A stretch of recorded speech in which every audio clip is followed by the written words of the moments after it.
Subscribe कीजिए बीना के अवधि गीत चैनल को और बेल आइकन को दबाइए हमारी वीडियो सबसे पहले देखने के लिए। नीक सहुरवा तू सिख्यु हमारी बेटी, मानहु वचन हमार। नीक सहुरवा तू सिख्यु हमारी बेटी, मानहु वचन हमार। बाबा के देशवा वीरान होई जई है, जाई के तो है ससुराल। बाबा के देशवा वीरान होई जाई है, जाई के तो है ससुराल। सबसे तू मिली जुली रहु मोरी बेटी, राखियु सुखी परिवार।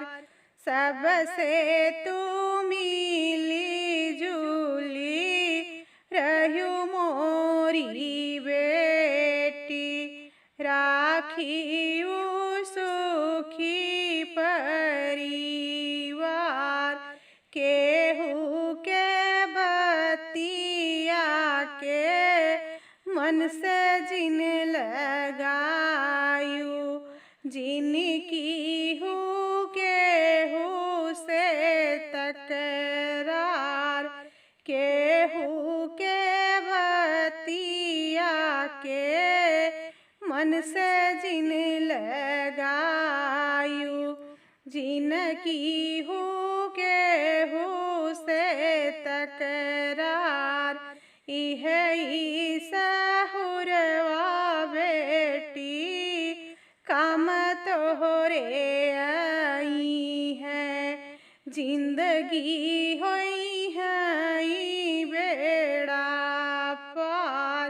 इहे सहुरवा बेटी काम तोहरे आई है, जिंदगी होई है बेड़ा पार। यही विधि रहे बेटी होई है गुजारा, याद रखियो बतिया हमार। यही विधि रहे बेटी होई है गुजारा, याद रखियो बतिया हमार। मैया औ बाबा के जिन बिसरायु, बनल रहे नाई हर तोहार। मैया औ बाबा के जिन बिसरायु, बनल रहे नाई हर तोहार। जोगिया के भेष धई के आवेला रावणवा, अरे सीता के करेला पुकार रे ललनवा। अरे सीता के करेला पुकार रे ललनवा। एक तू ही भिक्षा रघुबर के रनिया, अरे नाही देखित दूसर दुआर रे ललनवा। अरे नाही देखित दूसर दुआर रे ललनवा।